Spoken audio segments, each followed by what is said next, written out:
बड़ी सुंदर लग रही हो। आज कुछ विशेष है क्या? भाई जी, आज शरद पूर्णिमा का सूर्य उदय हुआ है। पूरे महल में चहल पहल है। ओह हाँ, आज का दिन तो बड़ा शुभ है। भाई जी, आपने बताया था कि भगवान श्री कृष्ण ने शरद पूर्णिमा पे अपनी अंतरंग लीलाएं की थी। अवश्य, यह रास लीला तो मेरे गिरधर को अत्यंत प्रिय है।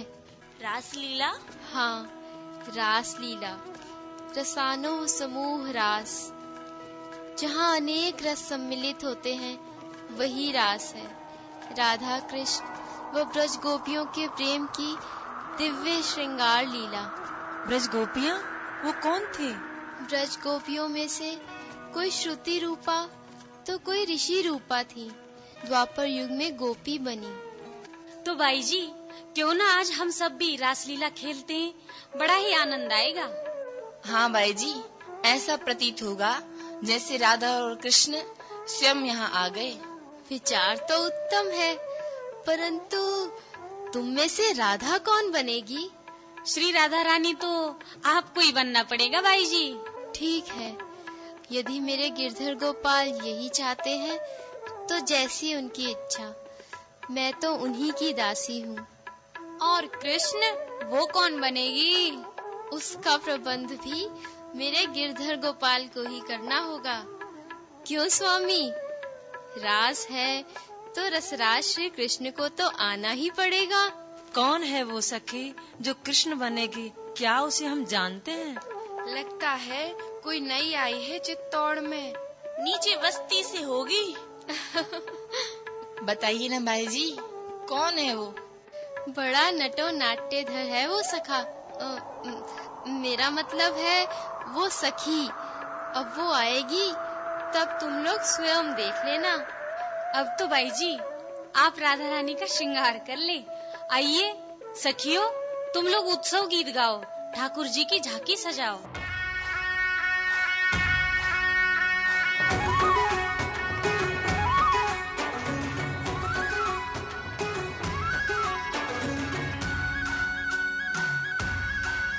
राधा के संग में आज रास रचे कृष्ण कान्हा,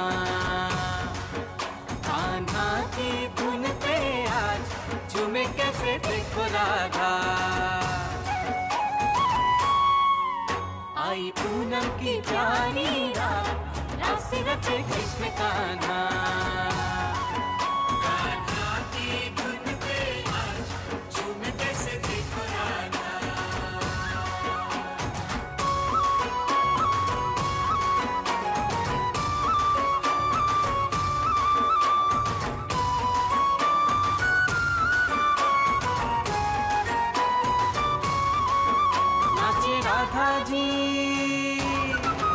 नाचे राधा जी सुध बुध गवा के, संग छलिया जी का पाके। ओ नाचे राधा जी सुध बुध गवा के, संग छलिया जी का पाके। हो गूंजे गूंजे उत्सव में जग सारा आज, राधा कृष्ण कृष्ण राधा। आई पूनम की प्यारी रात, राधा कृष्ण कृष्ण राधा।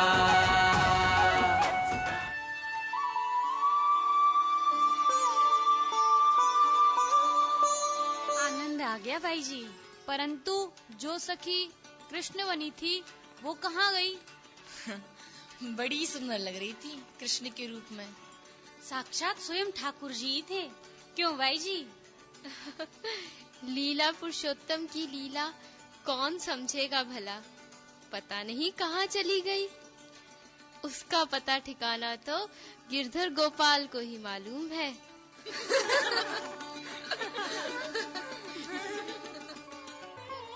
भाई जी, बड़ा शुभ समाचार है। युद्ध में विजयी होकर महाराणा संग्राम सिंह आज चित्तौड़ लौट रहे हैं। भाई जी, महाराणा तथा दोनों युवराज हाथी पर विराजे हुए नगर में प्रवेश कर चुके हैं। युवराज महल में आते ही होंगे। क्या बात है मंगला?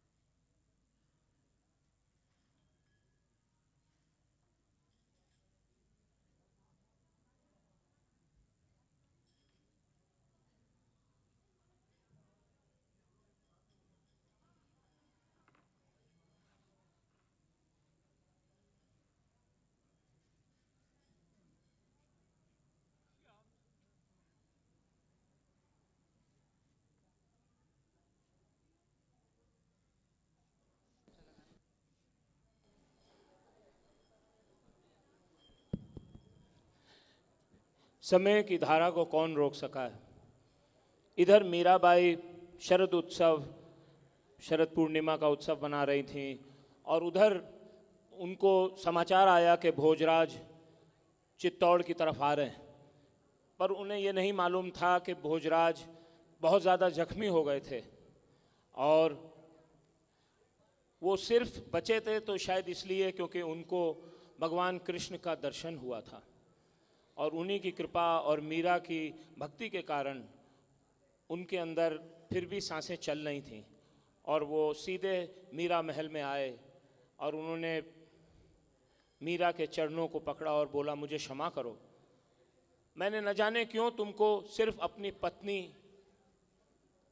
एक स्त्री के रूप में देखा, एक भक्त के रूप में शायद मैं तुमको समझ नहीं पाया, पर जब मैं युद्ध में था तब मुझे इस बात का एहसास हुआ कि तुम साधारण स्त्री नहीं हो और तुम सिर्फ अपने गिरधर गोपाल की हो। वो बहुत जख्मी हो गए थे और कुछ ही दिन बाद चित्तौड़ दुर्ग में उन्होंने रहते हुए अपना शरीर त्याग दिया। परंतु मीराबाई ने उनको बहुत ज्ञान दिया। एक स्त्री अपने पुरुष को ज्ञान दे सकती है, पत्नी पुरुष अपने पति को भक्ति के मार्ग में लगा सकती है। भोजराज अपने अंतिम दिनों में एक अच्छे भक्त बन गए थे। ये कृपा होती है एक भक्त के संग करने से। मीराबाई लेकिन सती नहीं हुई भोजराज जी की मृत्यु के बाद और इस पर बहुत सवाल उठे। उस समय का जो माहौल था उसके हिसाब से स्त्रियां जोहर देती थी, सती हो जाती थी जब पति मरता था, पर उन्होंने कहा मेरा पति गिरधर गोपाल है, शाश्वत है, वो कभी नहीं मर सकता, इसलिए मैं विधवा नहीं होंगी, मैं सती नहीं हूँ। और वो अपनी भक्ति में लीन रहने लगी। समय के साथ राणा सांगा भी चल बसे और रह गए विक्रमादित्य।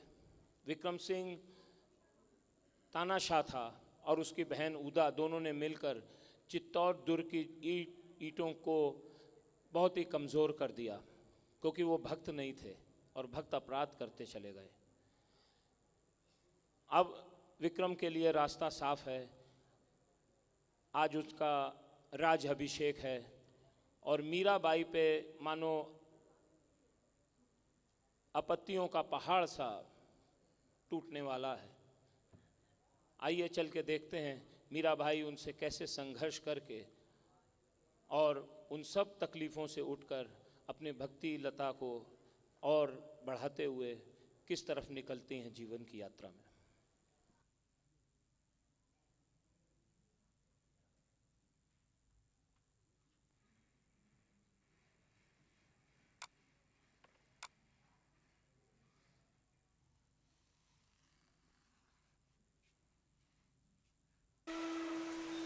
भैया, आप लोग कहाँ से आ रहे हो? हम अभी राणा रतन सिंह के अंतिम दर्शन करके आ रहे हैं। वहाँ उनकी पत्नी महारानी रूप कुमारी अपने पति महाराणा रतन सिंह के साथ चंदन की चिता पर बैठी थी। चारों ओर दोनों की जय जयकार, नगाड़े, तुरही आदि वाद्य यंत्रों की आकाश में गूंज हो रही थी। और देखते ही देखते ज्वाला की लपटों ने बड़ा ही भयंकर रूप धारण कर लिया। महाराणा और उनकी सती स्त्री का शरीर अग्नि देवता में विलीन हो गया। भैया, चित्तौड़ के इतिहास में इतनी जल्दी जल्दी राजाओं का निधन कभी नहीं हुआ। पहले भोजराज जी हमें छोड़कर चले गए, उसके बाद उनके पिता राणा संग्राम सिंह जी का स्वर्गवास हुआ और अब महाराणा रतन सिंह जी भी चले गए। भैया, मुझे तो लगता है किसी की कुदृष्टि पड़ गई है हमारे मेवाड़ के कुल पर।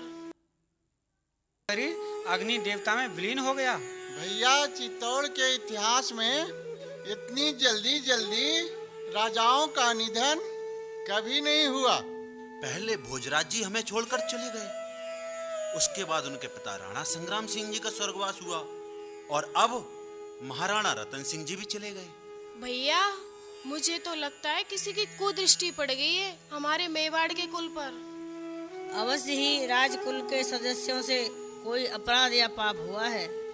हो ना हो, मीराबाई को जो यातनाएं दी गई ये उसी का प्रभाव है। भगवान भक्त अपराध कभी क्षमा नहीं करते हैं। साधु बाबा ठीक कह रहे हैं। ये मीराबाई के आंसुओं का ही प्रकोप है जो सारा राजकुल ही नष्ट होता जा रहा है। और आज ही कुंवर विक्रम सिंह का राज अभिषेक भी है। परंतु अभी उनके भाई की चिता की राख ठंडी भी नहीं हुई और राज्याभिषेक। राजनीति का नियम है कि राजगद्दी कभी खाली नहीं रहनी चाहिए। इससे विदेशी ताकतों के आक्रमण का खतरा बढ़ जाता है।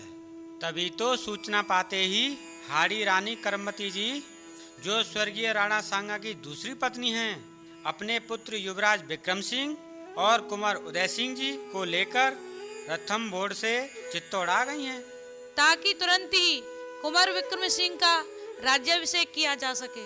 हम भी राज्य अभिषेक देखने आए हैं। राज अभिषेक तो है, लेकिन पहले जैसा उत्साह नहीं है भैया।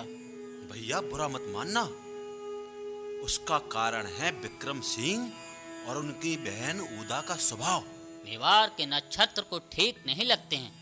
मुझे तो इसके भविष्य की चिंता हो रही है। तो सिर्फ उदा का है, या यूं कहें कि सत्ता उदा के हाथ में ही होगी तो गलत न होगा। असंतोष तो पहले से ही फैल चुका है, और अब मुझे डर इस बात का है कि राणा और उदा बाई के बुरे व्यवहार से मीराबाई भी अछूती न रहेंगी। ये भाई बहन दोनों मिलकर उसे मारने का अत्यधिक प्रयास करेंगे।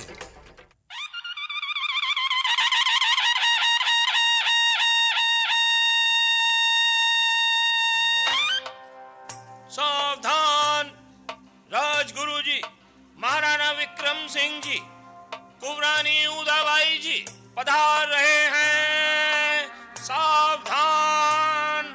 राणा विक्रम सिंह जी की, राणा विक्रम सिंह जी की, राजगुरु जी की, कुंवरानी उदाबाई की, मेवाड़ कुल की।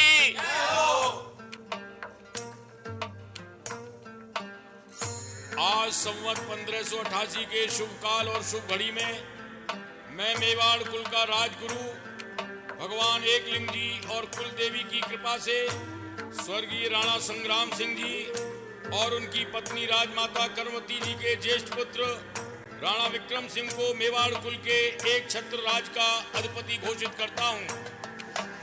स्वस्ति न इंद्रो वृधशवाः, स्वस्ति न पूषा विश्वे वेदाः, स्वस्ति नस्तार्क्ष्यो अरिष्टनेमिः, स्वस्ति नो बृहस्पतिर्दधातु।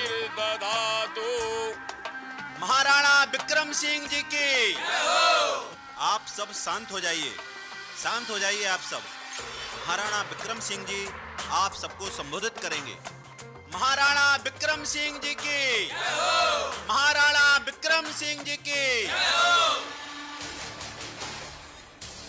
भगवान एकलिंग जी और कुल देवी की कृपा से आप सबने मेवाड़ कुल की बागडोर मेरे हाथों में सौंपी है।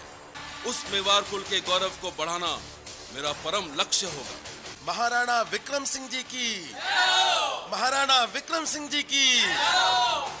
आज इस शुभ दिवस पर मैं राणा विक्रम सिंह यह घोषणा करता हूं कि हमारी बहन उदाबाई राज्य के कार्यों में हमारा हाथ बटाएंगे। उनकी सूझबूझ और विलक्षण नीति का हम बड़ा सम्मान करते हैं। कुंवरानी उदाबाई की जय, कुंवरानी उदाबाई की जय। एकलिंग भगवान की जय, कुल देवी की जय। जैसा कि आप सब जानते हैं कि मेरा एक ही धर्म है, मेवाड़ कुल की मर्यादा की रक्षा और अपने राज्य की खुशहाली। परंतु इस खुशहाली में बाधा है, जिसका कारण है युद्ध। पिछले कुछ सालों में हमने विदेशी ताकतों से बहुत युद्ध किए हैं और इन युद्धों के कारण हमारा राजकोष खाली हो गया है। राज्य को फिर से ताकतवर बनाने के लिए हमने यह निर्णय लिया है कि आप सबसे दुगने कर की वसूली की जाएगी। परंतु राणा जी, मेरी सलाह थी हम लोग पहले थोड़ा विचार विमर्श कर लेते। हमारी जनता दुगना कर अदा नहीं कर पाएगी। महामंत्री, आपसे जब पूछा जाए तभी आप अपनी सलाह दीजिए। महामंत्री जी, चुप हो जाइए आप। पिताजी के समय से ही बीच में दखल अंदाजी करने की आपकी आदत बहुत खराब है। महामंत्री जी, उदाबाई ठीक कह रही हैं। जब स्वामी बात कर रहे हो तो राज के छोटे मोटे कर्मचारियों को बीच में नहीं बोलना चाहिए। कब समझेंगे आप? नहीं होगा। और एक बात आप सब कान खोलकर सुन लें, हमारी बहन उदाबाई के द्वारा लिए गए निर्णय में हमारी सर्वसम्मति होगी।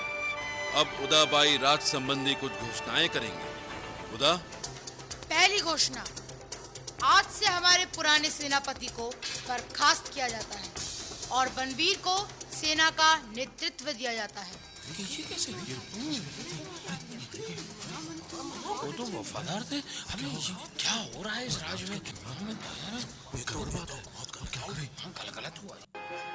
मेरी सेवा में कमी क्या रह गई है? मैंने मेवाड़ कुल के एक वफादार सिपाही की तरह आपके स्वर्गीय पिता महाराणा संग्राम सिंह जी और आपके भाई राणा भोजराज जी और रतन सिंह जी की सेवा की है। फिर मुझे बर्खास्त करने का क्या कारण है राणा जी? महामंत्री जी, आपका महाराणा जी से ये प्रश्न पूछने का साहस कैसे हुआ? महामंत्री जी, आज हमारे राज्य में जो चारों तरफ अशांति और असंतोष फैला है, इसका मुख्य कारण आपकी गलत नीतियां ही हैं। हमारा आपके ऊपर से विश्वास उठ गया है। महामंत्री जी, ये तो हमारी दया दृष्टि है कि हमने आपको सजा देकर कारागार में नहीं फेंक दिया। चलिए, अब आप सब लोग यहाँ से जा सकते हैं। राणा जी अब विश्राम करेंगे। चलिए, आप भी चलिए, आप भी जाइए। राणा जी, आपके शत्रु चारों ओर फैले हुए हैं। हुकुम, राज के भीतर भी और बाहर भी न जाने कितने सरदार और जागीरदार आपसे ईर्ष्या करने लगे हैं और हुकुम, आपके विरुद्ध षड्यंत्र रचे जा रहे हैं। हम जानते हैं बीजा, इन्हीं में से कुछ सरदारों ने युद्ध के समय हमारे स्वर्गीय पिता महाराणा संग्राम सिंह जी को भी जहर दिया था। बीजा, हमें सबसे पहले विक्रम भैया की सुरक्षा का प्रबंध करना चाहिए। कुंवरानी जी, इसका प्रबंध मैंने पहले ही कर लिया है। बस आपकी अनुमति चाहिए। राणा जी के अंगरक्षक का पद उनके विश्वास पात्र राजपूत सेवक अशोक सिंह जी को दिया जाए, जिसके साथ 7000 पहलवान 24 घंटे राणा जी की सुरक्षा के लिए तैनात रहे। ठीक है, बहुत अच्छा बीजा। उदा, देखती जाओ तुम, अब मेरा सपना पूरा होगा। मुझे पूरे भारत का एक छत्र सम्राट बनना, एक छत्र सम्राट। मुझे कोई नहीं रोक सकता, अब मुझे कोई नहीं रोक सकता। माँ भवानी की कसम, अगर मेरे रास्ते में कोई आया तो उसका सर धड़ से अलग कर दूंगा सर उसका धड़ से। मेरा नाम राणा विक्रम सिंह है, राणा विक्रम सिंह। भैया, लेकिन उसमें अभी एक अड़चन है। अड़चन? कैसी अड़चन? बताओ मुझे उदा। हमारी प्रिय भाभी आस्तीन का सांप, वो नागिन मीरा। हुकुम, जय माँ भवानी, जैसे लोहा को लोहा काटता है, वैसे ही सर्प को सर्प से ही मारना होगा। क्या मतलब? हुकुम, मतलब मैं समझाता हूँ।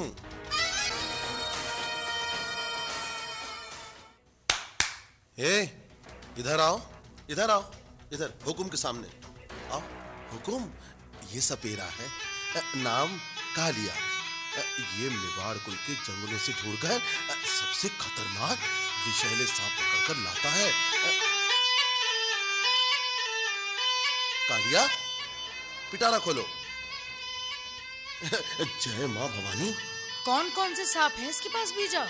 हुकुम, कालिया बता रहा था, ये तो मिलमिली है, ये पिलपिली है, ये वाला घोड़ा पछाड़ है, और ये है रांडी रंडुआ का जोड़ा।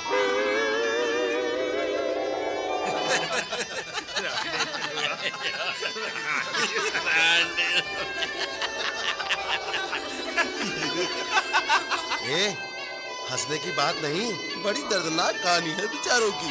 बीजा, ये रानी रंडुआ कैसा नाम है? हुकुम, इसका पति मर गया तो ये रांड हो गई, और इस सांप की पत्नी मर गई तो ये रंडुआ हो गया। बेचारे अकेले हो गए थे, इनका विवाह करा दिया, तब से ये रांडी रंडुआ का जोड़ा कहलाते हैं। और ये वाला सांप? ये जय माँ भवानी, नाम है कालकंडार। घास पर फुफकार मारे तो घास जल जाए, और पेड़ पर फन मारे तो पेड़ सूख जाए। बस यही सब काम करेगा। शाबाश बीजा, उतार दो इसका सारा जहर मीरा में, पहुंचा दो इसे मीरा के पास। बीजा सावधान, इस काम में देरी नहीं होनी चाहिए। कुंवरानी जी, आपका हुक्म सर आंखों पे। जय माँ भवानी। ए कालिया, चलो मेरे साथ, मैं तुमको काम समझाता हूँ। मुंह मांगी रकम दी जाएगी। जय माँ भवानी, जय माँ भवानी।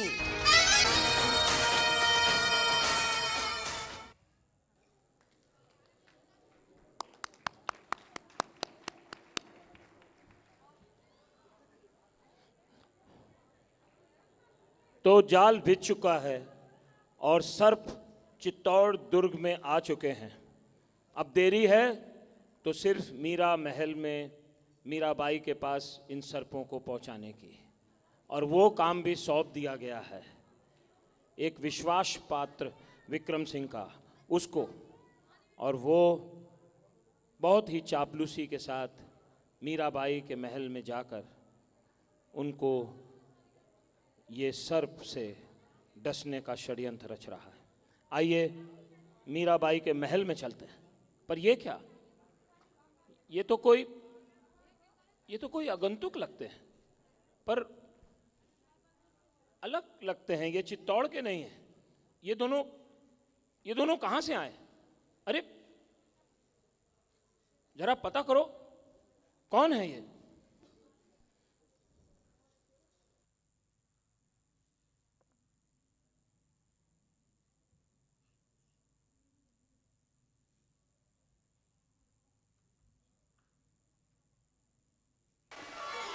तानसेन, बहुत दिनों से एक बात सता रही है। हो क्या हुजूर? फरमाइए। तानसेन, यूं तो हम इस मुल्क के बेताज बादशाह हैं, हमारी हुकूमत दूर दूर तक है। अल्लाह मियां ने हमारी सारी मुरादें पूरी कर दी, फिर भी एक हसरत है बड़े दिनों से। हुजूर के कदमों में तो बेपनाह दौलत और ताकत है, आप जो चाहे हासिल कर सकते हैं। फिर ऐसी कौन सी मुराद है जो अधूरी है? तानसेन, उसका नाम है मीराबाई। है तो रानी, पर सुना है जब वो गाती है, नाचती है, तो सुनने और देखने वाले मदहोश हो जाते हैं। तुम उसे जानते हो? जी हुजूर, मीराबाई को कौन नहीं जानता। चित्तौड़ जैसे प्रसिद्ध राजवंश की रानी है। मंदिरों में जब वो पाँवों में घुंघरू बांध के नाचती हैं तो सारी कायनात थम जाती है। उनकी आवाज से ऐसा नूर टपकता है हुजूर कि लगता है जन्नत की कोई रूह गा रही है। ये हैं अकबर और तानसेन। हम उनका दीदार करना चाहते हैं। हुजूर, ये नहीं हो सकता। क्यों? अरे हम कोई भी कीमत देने को तैयार हैं। जहाँ पना हर चीज की कीमत नहीं लगाई जा सकती।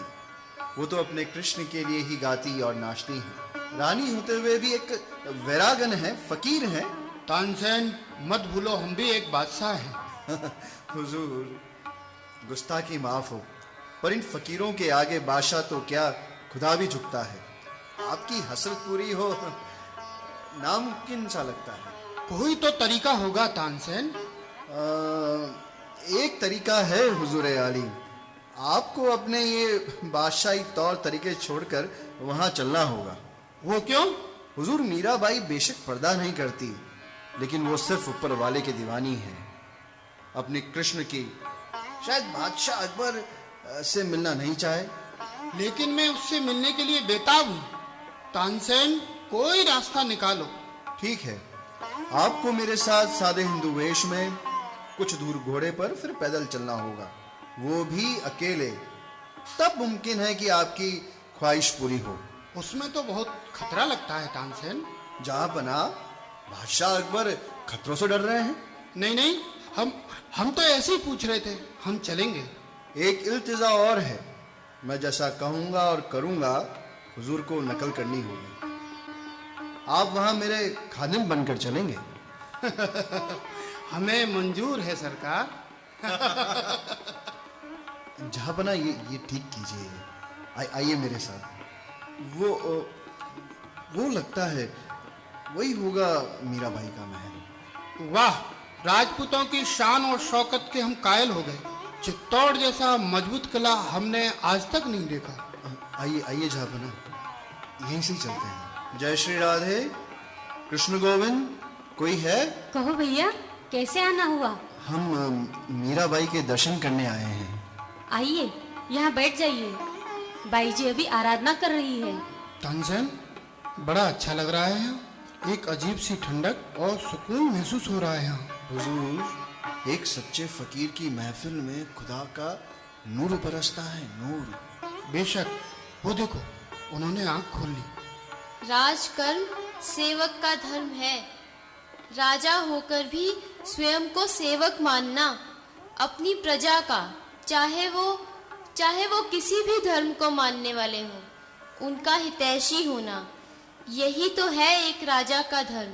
हे माता, हरि यशगान सुनने की अभिलाषा ही हमें आपके श्री चरणों में खींच लाई है। हमारा भला राजनीति और राजधर्म से क्या सरोकार? ये बात तो मैंने शाह के लिए कही है। फिर इस जगत में कौन राजा कौन भिखारी, ये तो वो ही जानता है।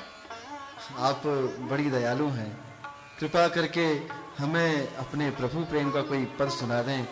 हम बड़ी अभिलाषा लेकर आए हैं।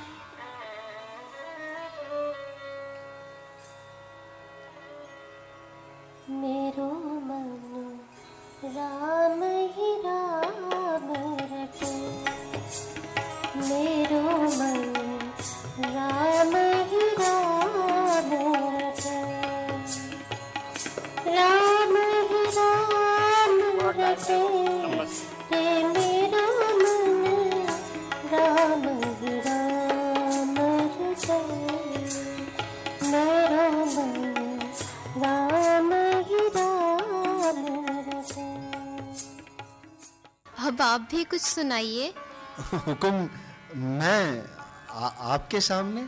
याद रखिए, वाणी की सार्थकता हरि गुणगान से ही है। जो हुकुम।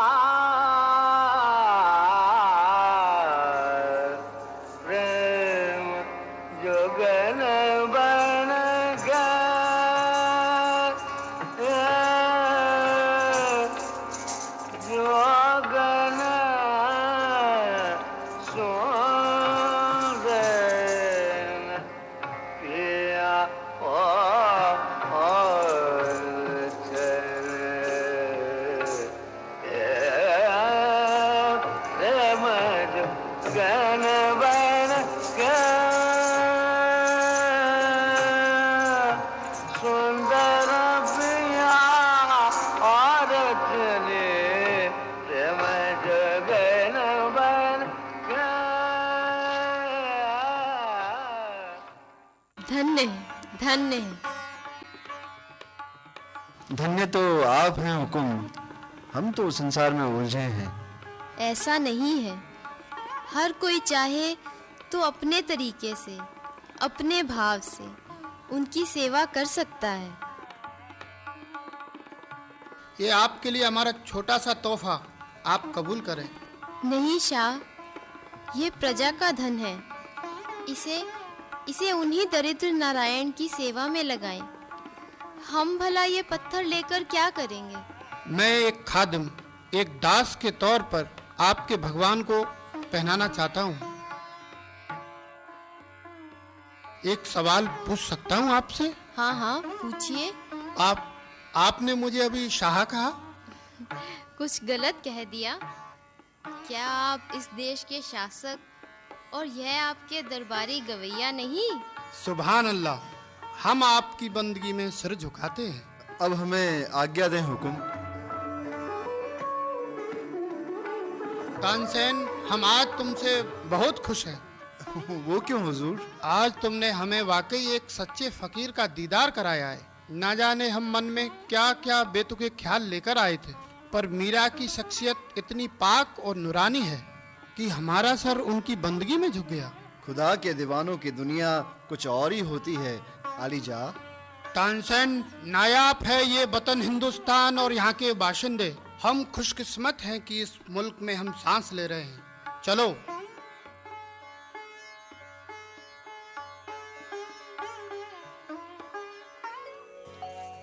पग घुंघरू बांध मीरा नाची रे, पग घुंघरू बांध मीरा नाची रे।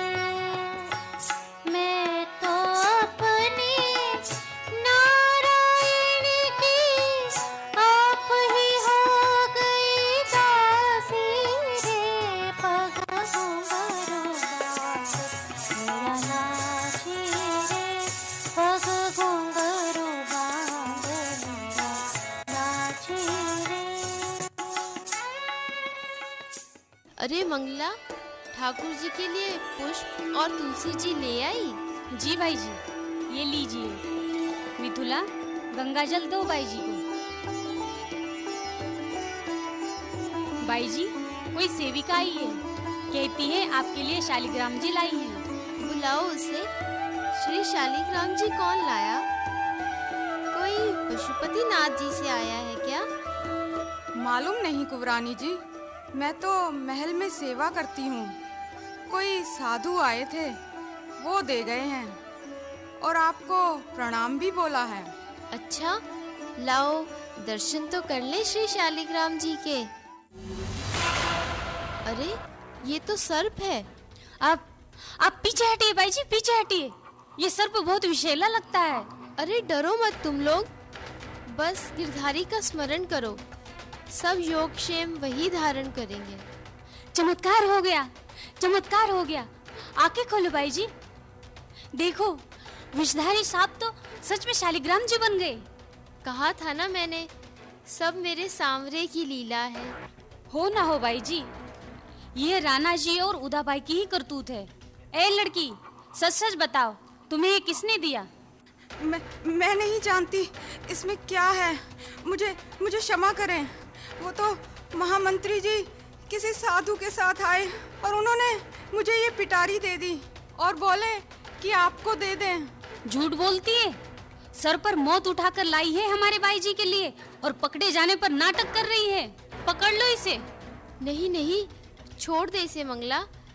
ये बेचारी नहीं जानती होगी, जानती होती तो पिटारी खोलने में मेरी मदद नहीं करती। जब गिरधर गोपाल हमारे साथ हैं तो हमें किसका भय? भाई जी, यातनाएं बढ़ती जा रही हैं। राणा जी, उदाबाई, महामंत्री बीजा नित्य नए नए षड्यंत्र रचते हैं आपके विरुद्ध। ऐसे वातावरण में आप निश्चिंत होकर कैसे ठाकुर जी की सेवा करेंगी? कुछ तो उपाय करना होगा। मैंने इसकी चर्चा की थी श्री गुरुदेव रैदास जी से। उन्होंने कहा था, जब कभी कोई ऐसा प्रश्न मन में उठे तो संत तुलसीदास जी से मार्गदर्शन ले लेना।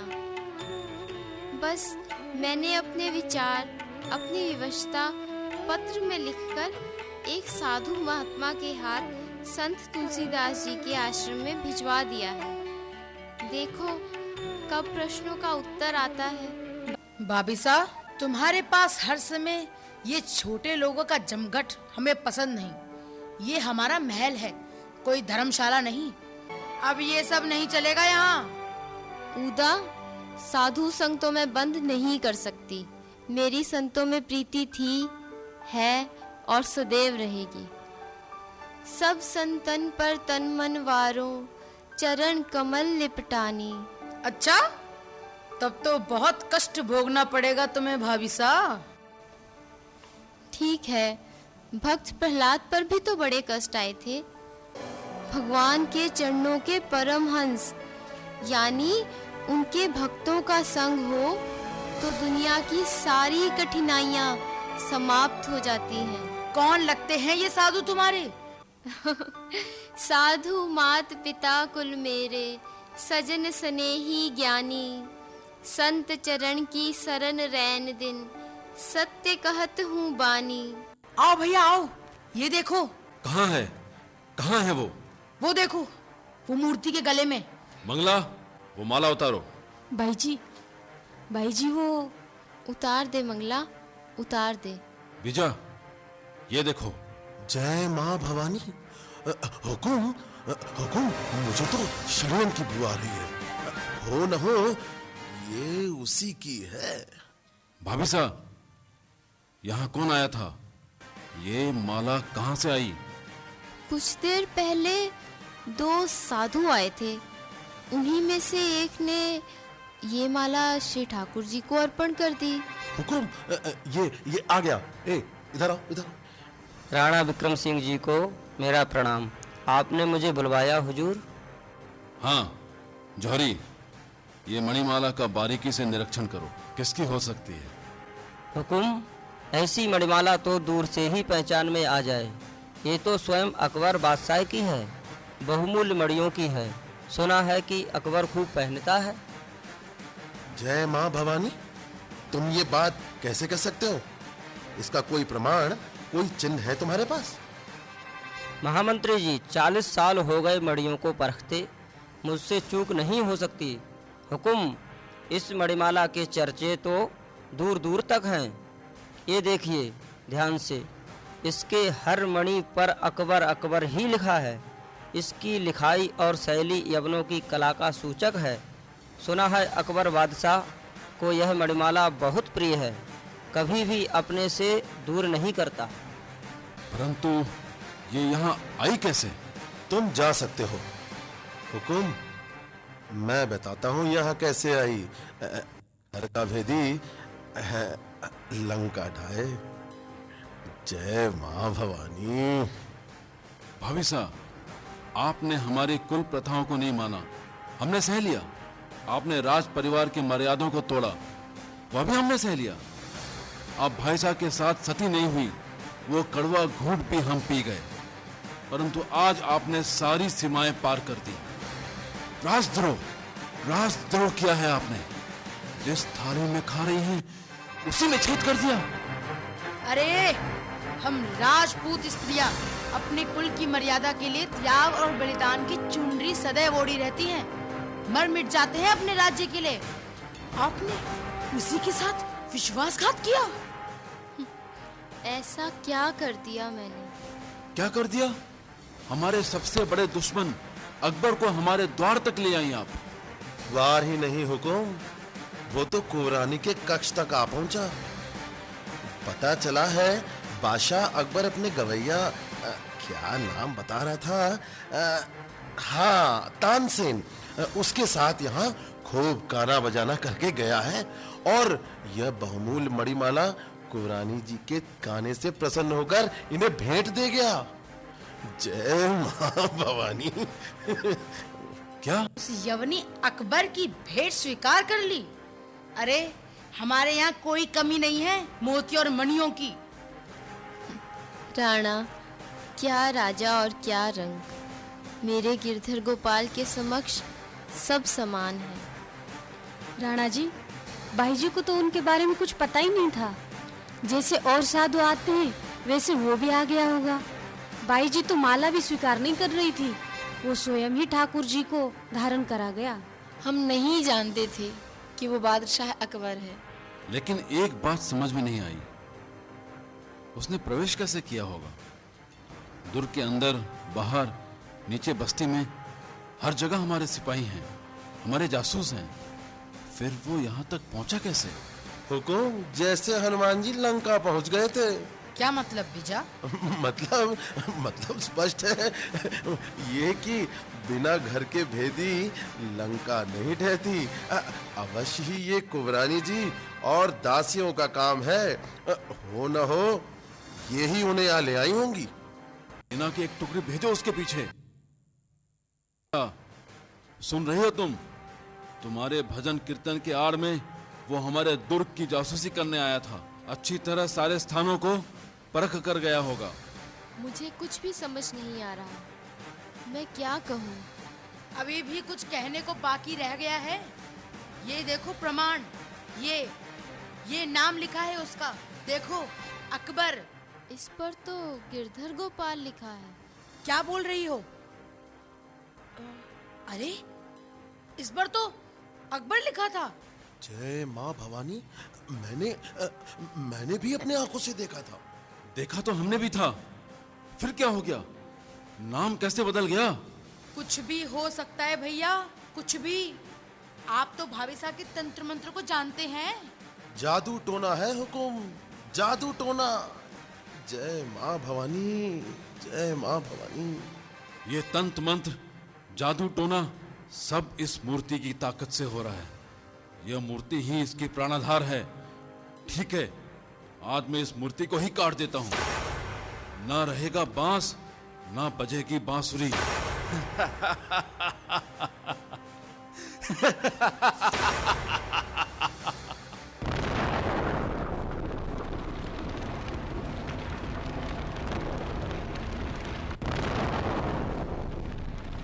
बोलो नरसिंहदेव भगवान की।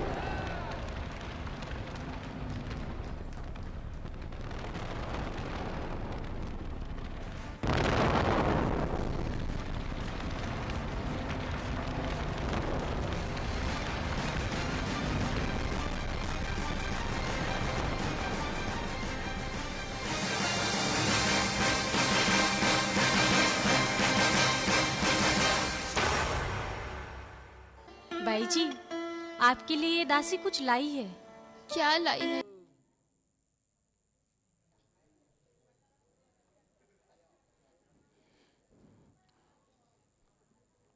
तो ये चमत्कार था भगवान की भक्ति का।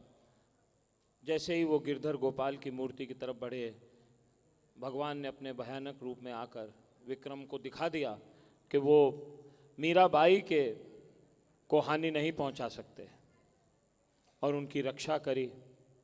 और विक्रम उस दिन से उनसे डर गया। उदाबाई भी डर गई।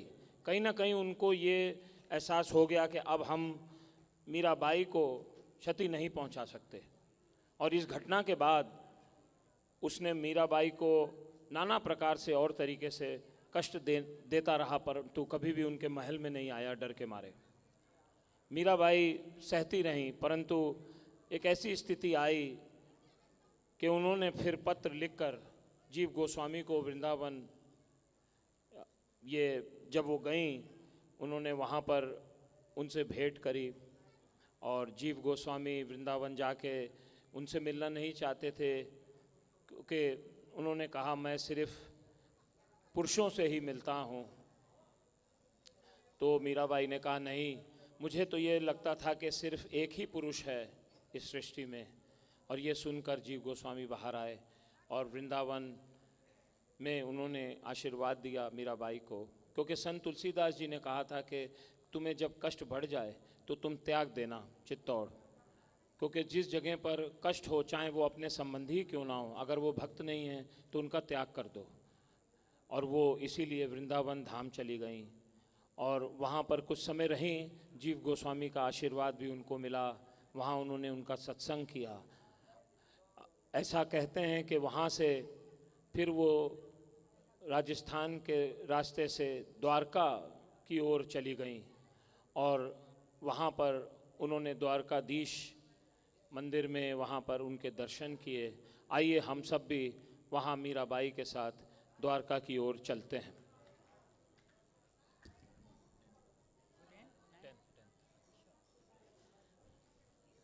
द्वारका मीराबाई की द्वापर युग की उनकी जो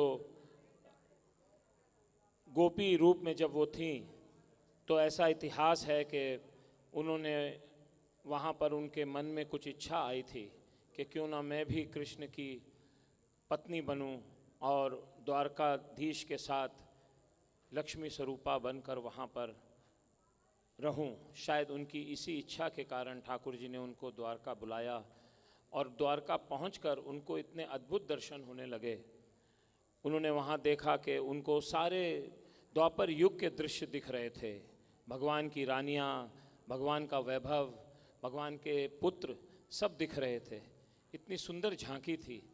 और मंगला जो उनकी सखी है वो भी ललिता जी का अंश है।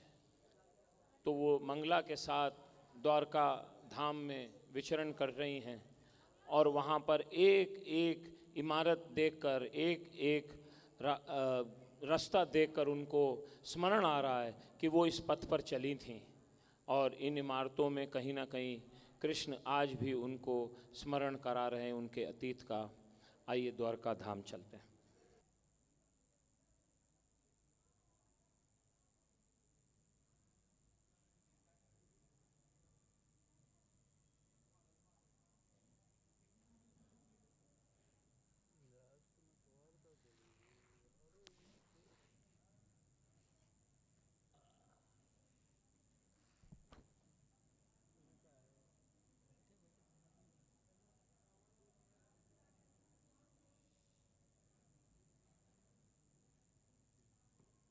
पायो जी मैंने राम रतन धन पायो। पायो जी मैंने राम रतन धन पायो। पायो जी मैंने राम रतन धन पायो। पायो जी मैंने राम रतन धन पायो। वस्तु अमूलिक दी मेरे सतगुरु। वस्तु अमूलिक दी मेरे सतगुरु। कृपा कर अपनायो। पायो जी मैंने राम रतन धन पायो। पायो जी मैंने राम रतन धन पायो। अरे अरे अरे मंगला, यहाँ तो सब कुछ जाना पहचाना सा लगता है। वो देख, अपने स्वामी और उनकी प्रियतमा पत्नियों का महल। इनमें से एक भवन उनका भी है। मैं और द्वारिकाधीश बड़े आनंद से यहाँ रहते हैं। वो देखो, वो है मेरे भवन का द्वार। कितने लोग आ जा रहे हैं ना। कईयों को तो मैं पहचानती भी हूँ। ये सात्यकी हैं और ये कृतवर्मा। जानती है, ये नारायणी सेना के उद्भट वीर सेनापति हैं। और वो देख, वो देवी रुक्मणी की सुता के वर हैं। आहा, विदाई दी जा रही है। और वो उद्धव प्रद्युम्न ने तो कितनी सुंदर मुख छवि पाई है ना। बिल्कुल अपने पिता पर गया है। कभी कभी तो लगता है स्वामी ही हैं। और वो देखना, भुवनपति द्वारिकाधीश, मेरे प्राणपति, मेरे सर्वस्व। बाई जी, ये आपको क्या हो रहा है बाई जी? मीराबाई की जय हो। मीराबाई की जय हो। मीराबाई इस लोक की नहीं है। सुना तुम लोगों ने क्या कह रही थी? जहाँ हमें पत्थर की इमारतें और नगर ही दिख रहा है, वहाँ मीराबाई अपनी दिव्य दृष्टि से द्वापर युग की लीलाएं देख रही है। अरे ये तो सौभाग्य है हमारा कि हमारे जीवन काल में ऐसी संत इस धरती पर विचरण कर रही है। भैया, मैं तो मीराबाई के साथ साथ ही यात्रा करती हूँ।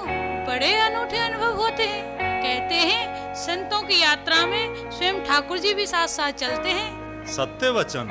आओ इनकी चरण रज मस्तक पर धारण करें। आओ भैया, मीराबाई के सत्संग में चलें। जो तुम तोड़ो पिया, मैं नहीं तोड़ूं। जो तुम तोड़ो पिया, मैं नहीं तोड़ूं। तो सो प्रीत तोड़ कृष्णा, कौन संग जोड़ूं। तो सो प्रीत तोड़ कृष्णा, कौन संग जोड़ो। जो तुम तोड़ो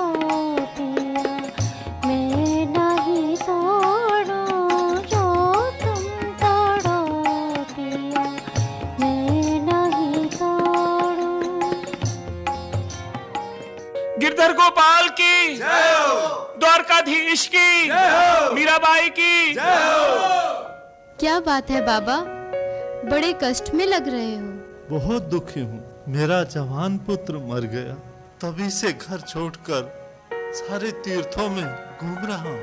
अब अंत में द्वारका पहुँचा हूँ, कहीं भी मेरे मन को शांति नहीं मिली। बाबा, केवल घर छोड़ना और कपड़े रंगना ही समस्या का हल नहीं है। मैं दुख से तप गया हूँ, मेरे दुख का निवारण कर दीजिए। एक बात तुम सब समझ लो, मोह ही दुख का मूल है। पाप का पिता मोह है, माँ तृष्णा है और क्रोध, मद, मत्सर, आशा आदि इसके कुटुंबी हैं। स्मरण रहे, इनका एक भी सदस्य मन में घुसा नहीं कि धीरे धीरे पूरे कुटुंब का नाश कर देगा। फिर पाप की पत्नी अशांति आएगी और अंत में उसकी पुत्री मृत्यु आकर डस लेगी। इस मोह माया के जाल से बचने का उपाय बता दो माँ। इससे बचने का उपाय है भजन और संतों का सत्संग। कुंवरानी जी हमारा प्रणाम स्वीकार करें। मैं चित्तौड़ का महंत, ये मेवाड़ के कुलगुरु, ये जागीरदार, सरदार, ये सभी आपसे मिलने आए हैं। मैंने आप सबको पहचान लिया। राजगुरु जी, महंत जी, बीजा, आप सब यहाँ द्वारिका में तीर्थ करने निकले हैं। हे मीराबाई, जहाँ आप जैसा संत हो वही तीर्थ है, हमें क्षमा करें। आपको हम पहचान न सके, अपने धर्म के नशे में आपका अनादर करते चले गए। एक परम भक्त के प्रति अपराध पर अपराध करते चले गए। आपके विरुद्ध न जाने मैंने कितने साधुओं के मन में विष घोला, उन्हें भड़काया, धर्म अदालत में सबके सामने आप पर झूठे आरोप लगाए। कुंभ श्याम मंदिर में आपकी साधना में न जाने कितनी बार मैंने विघ्न डाला। बड़े वैष्णव अपराध हुए हैं मुझसे, क्षमा करें। हुकुम, आपका सबसे बड़ा अपराधी तो मैं हूँ, मैं बीजा, आस्तीन का सांप। आपको जहर दिया, मारने के लिए सर्प भेजे, कितने विषैले षड्यंत्र रचे आपके विरुद्ध। ये जो मेरा हाल है, ये उन्हीं अपराधों का परिणाम है। सुबह का भूला यदि संध्या तक घर वापस आ जाए तो वो भूला नहीं कहलाता। मीरा, जाने अनजाने जो अपराध तुम्हारे साथ मेड़ता में हुए, तुम्हारा ना चाहते हुए भी विवाह करवा दिया, हमें उसकी बड़ी ग्लानि है बेटी। इन्हीं अपराधों के कारण मेवाड़ और राठौर कुल पर आपदा आ पड़ी है। कुंवरानी जी, महाराणा के पधारने के बाद चित्तौड़ का सर्वनाश हो गया। मेवाड़ कुल की मर्यादा के प्रतिबिंब विजय स्तंभ पर अब चांद सितारे वाला हरा झंडा लहरा रहा है। हम राजपूतों के लिए कितनी लज्जा की बात है। राज्य में अकाल पड़ गया है, प्रजा भूख और प्यास से त्राहि त्राहि कर रही है। कुंवरानी जी, राजकोष खाली हो गया है, चारों ओर निराशा और दुख के बादल छाए हुए हैं।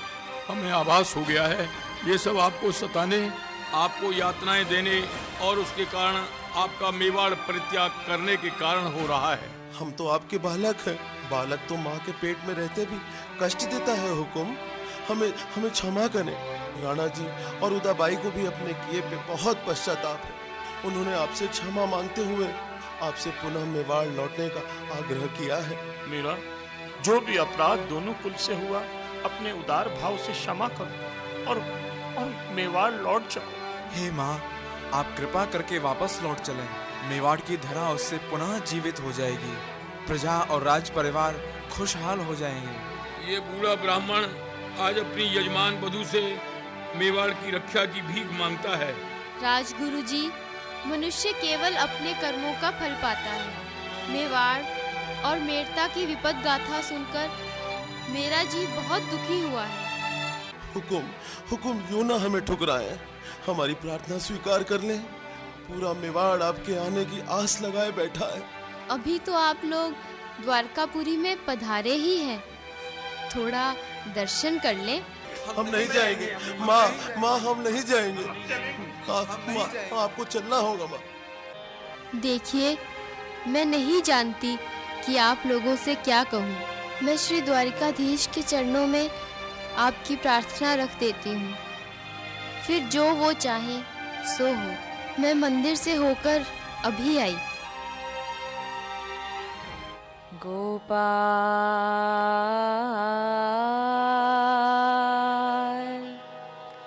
हे गोपाल,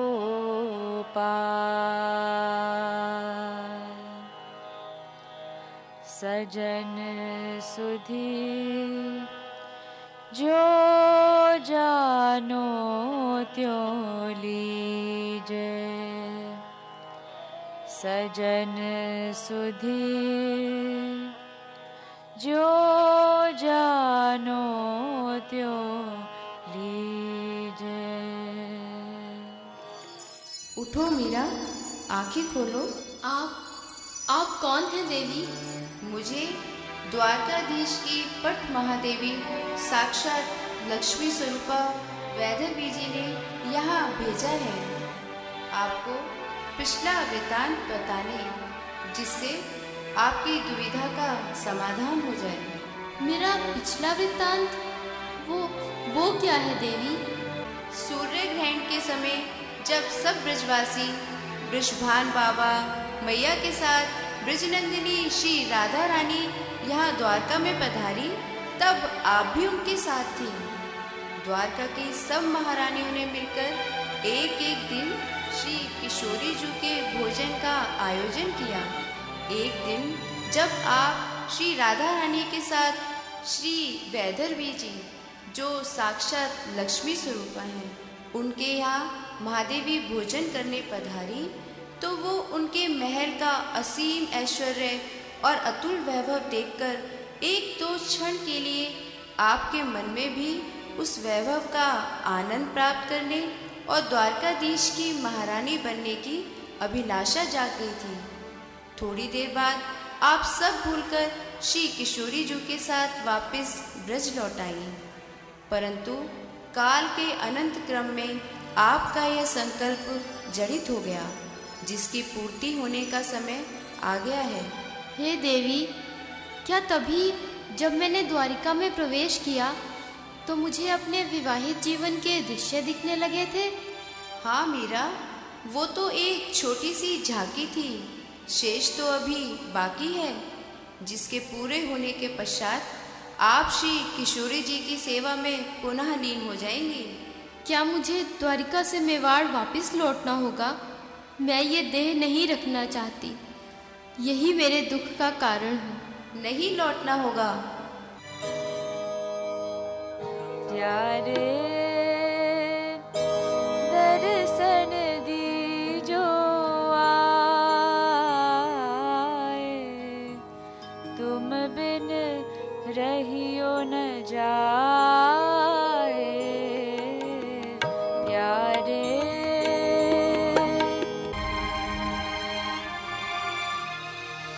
आओ मीरा, चलो अपने महल में। प्राणेश्वर, द्वारिकाधीश, मेरे नाथ,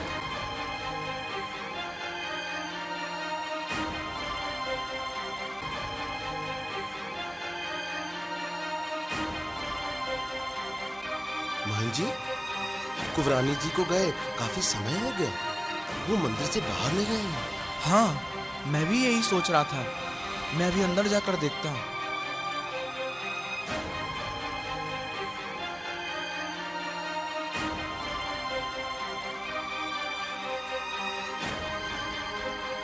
आश्चर्य है, ये कैसी लीला है? मंदिर में तो कोई भी नहीं है। क्या कह रहे हैं महन जी? हम लोग तो तब से यहीं खड़े हैं, मंदिर में ना कोई गया और ना आया। फिर कुंवरानी जी कहाँ चली गई? पता नहीं, ये कैसा चमत्कार है, यही तो समझ नहीं आ रहा है। पर हाँ, मीराबाई के ओढ़नी का छोर ये द्वारकाधीश के मुख में अटका हुआ था। क्या लीला है? कुंवरानी जी के ओढ़नी का छोर दिखाइए, दिखाइए महन जी। हाँ हाँ, ये तो उन्हीं का है। देखो देखो।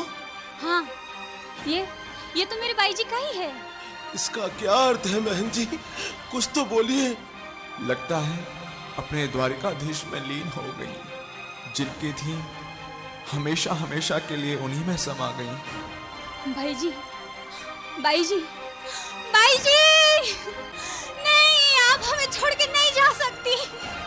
बाई जी। लोक लाज कुल श्रृंखला तज मीरा गिरधर भजी, सदृश गोपिका प्रेम प्रगट कल जुग ही दिखायो, निरअंकुश अति निडर रसिक जस रसना गायो, दुष्टन दोष विचार मृत्यु को उद्यम कियो, बार न बाको भयो गरल अमृत जो पियो, भक्ति निशान बजाए के काहू ते नाहिन लजी, लोक लाज कुल श्रृंखला तज मीरा गिरधर भजी।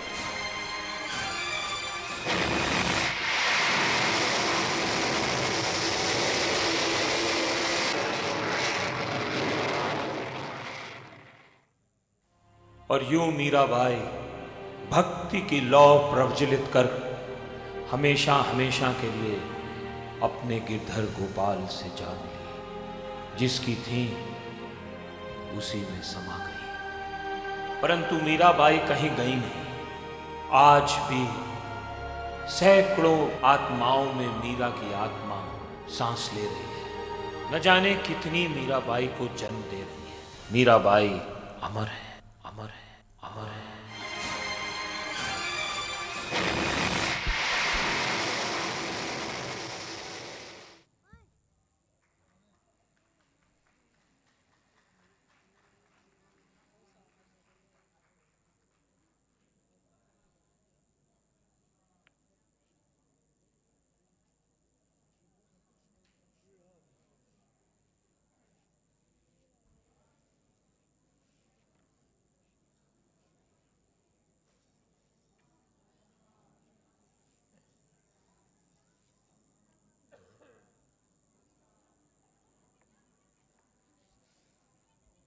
श्री राधा कृष्ण का युगल दर्शन अभी आपके सामने प्रस्तुत होगा और आरती होगी। जय जय श्री राधे।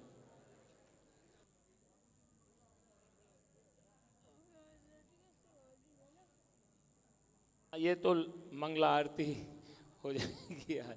श्री राधे, जय हो।